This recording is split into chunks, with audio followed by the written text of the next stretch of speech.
Good morning all. I am Sivapalasan from the Department of Mechatronics. Today I am going to handle the subject Introduction to the Formation of PN Junction. Before we will discuss the topic, I will share you some information related to the topic. Nowadays, we are using a various gadgets like smartwatches, smart TV, calculator, computer, laptop, etc. In all these devices, you may see n number of electronic devices and circuits. In order to make these electronic devices, you require semiconductor material. Semiconductor material is required to make various electronic devices like diode, transistor, power semiconductor device, etc. Let me move on to the application. Here I show you an animation which contains two different material. One is P-type material, another one is N-type material. These two material is made up of semiconductor material. So in P-type material, you may see holes which is a majority carriers. In N-type material, you can see electrons which is a majority carriers. When we combine these two material, P-type and N-type material, there will be a formation of region which is called a junction. So based on this junction, it defines the operation of diode, transistor, etc. when we give some energy or external potential to the corresponding device. So from this you are able to predict or guess the today's topic which we are going to see.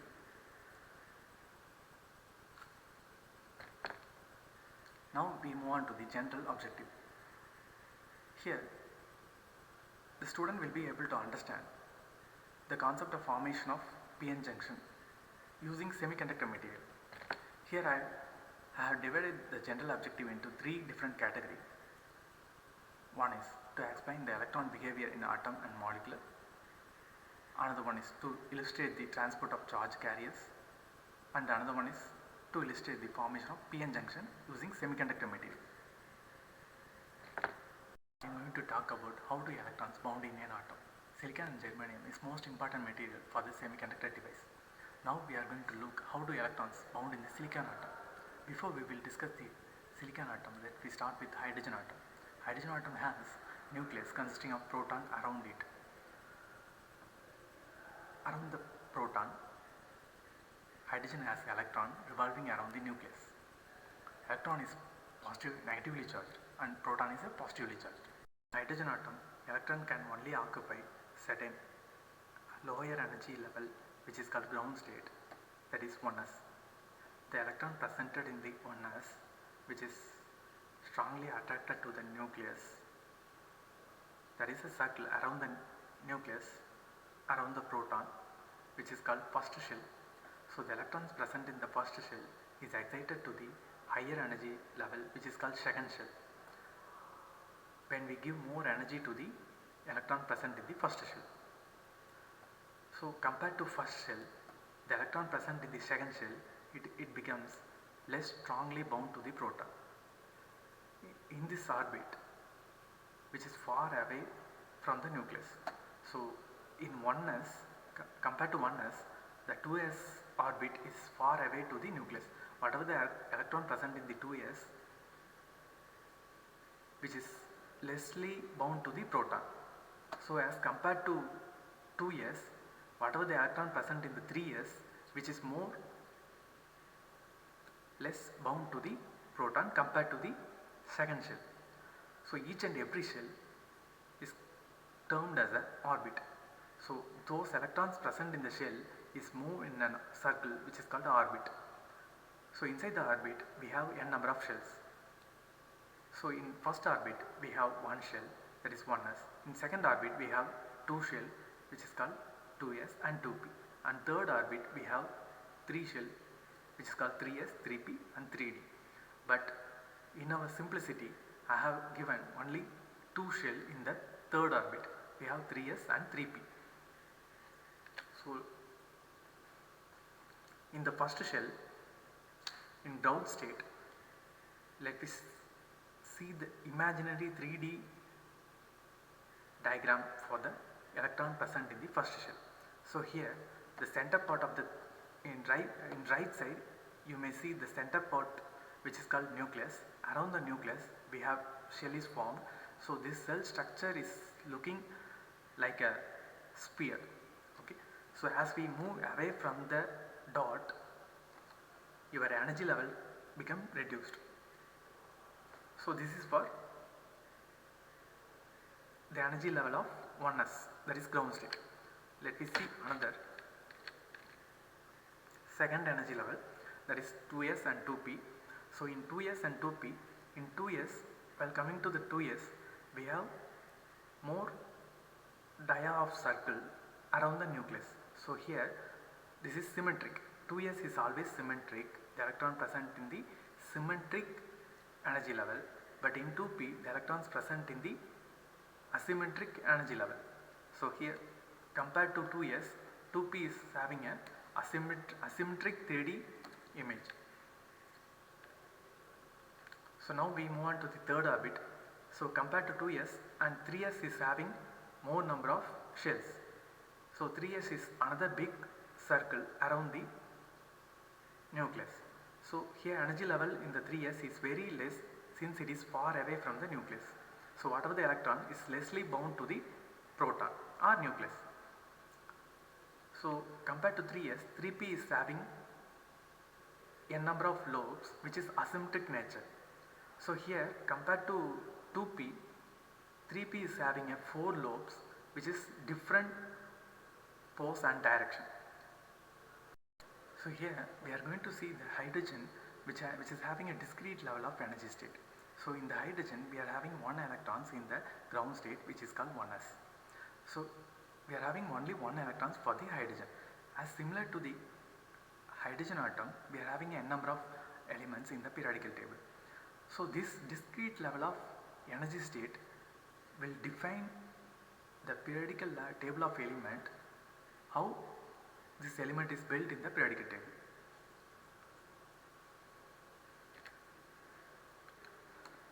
So now we will see the two important thing. One is the properties of electron and another one is basic law.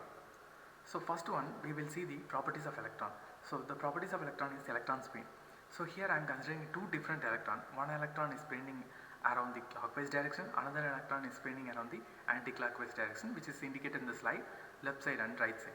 So here it produces two different states. One is dipole upward and dipole downward. So here I am considering the left electron which is revolving around the clockwise direction. So this will create a dipole in the downward direction. So the state of dipole is in downward direction. So now I am considering the rightmost electron which is spinning around the electron whose spin is around anti-clockwise direction. So this anti-clockwise direction of spin of electron will give you the dipole or dipole in upward direction. So here these two electrons spin is in opposite direction. This will create a two different quantum state. One is dipole downward and another one is dipole upward. So as we discussed about the smallest tiny particle of an atom which is having a single electron. So each and every electron having an electron spin, based on the spin direction we are able to define what will be the dipole direction. So now I am considering the same electron. So here I am moving into the basic principle, that is Pauli's principle. So in this Pauli's principle he described that any two identical electrons cannot occupy the same quantum state simultaneously. So quantum state is nothing but dipole upward and dipole downward. So here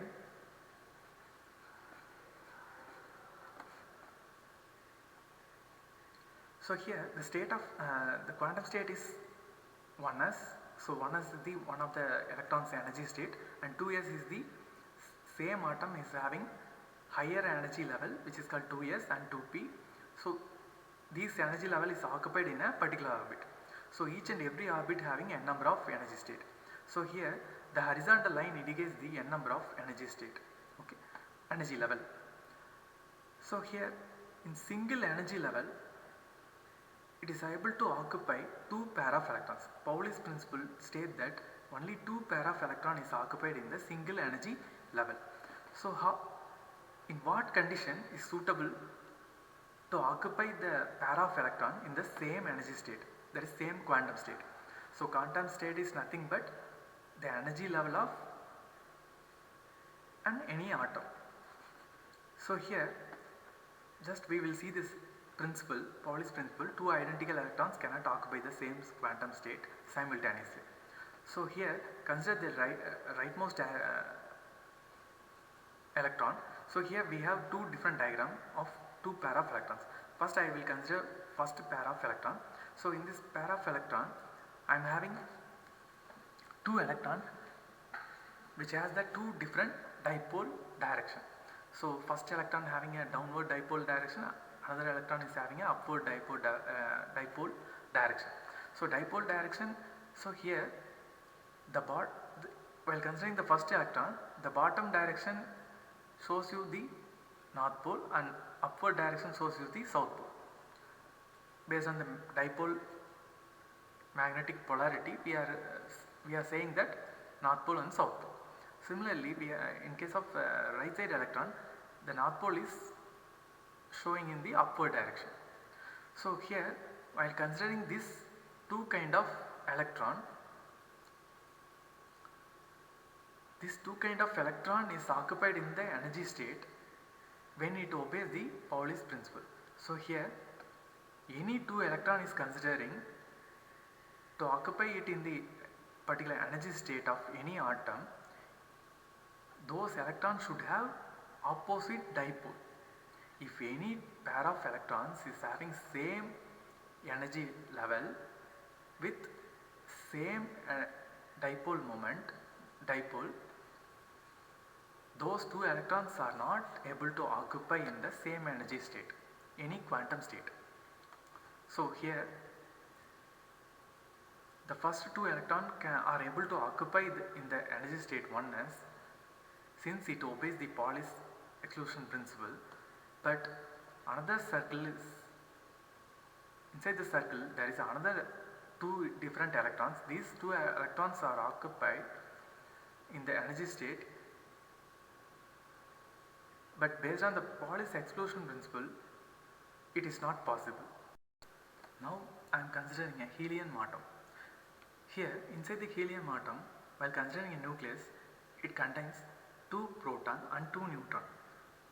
Now to describe the charge of the nucleus, it is mainly depends upon the charge of the proton. So based on the charge of the proton, we are going to describe the charge of nucleus. Now we move on to the electrons. So the electrons around the nucleus in the helium atom is 2. So here two electrons are revolving around the nucleus of helium atom.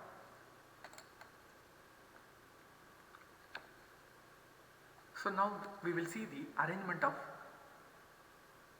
those two electrons in the helium atom in the energy state of helium atom.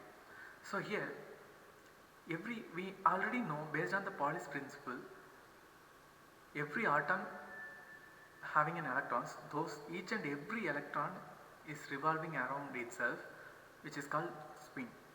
The spin of electrons describe the dipole in one direction. So here the helium atom having two electrons, the first electron is spinning arrow up and second electron is spinning arrow down. So these two opposite spin which obey the Pauli's exclusion principle, these two electrons will occupy in the same energy state, which is called oneness.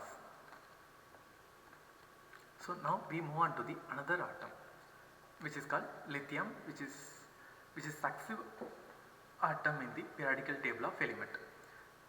So here, compared to helium atom, lithium atom is having 3 electrons around the nucleus. So here already we have 2 electrons which is filled in the energy state of oneness. So the remaining excess one electron is occupied in the energy state 2s. So this spin of electron is in upward direction. So lithium is having atomic number of 3, 2 electron is occupied in the energy state of 1s and 1 electron is occupied in the energy state of 2s. So here one outermost electron is loosely bound to the nucleus. So when we give less energy to the outermost electron, this electron is easily escaped from its current energy state to the next energy state, which creates a bonding between the another atom.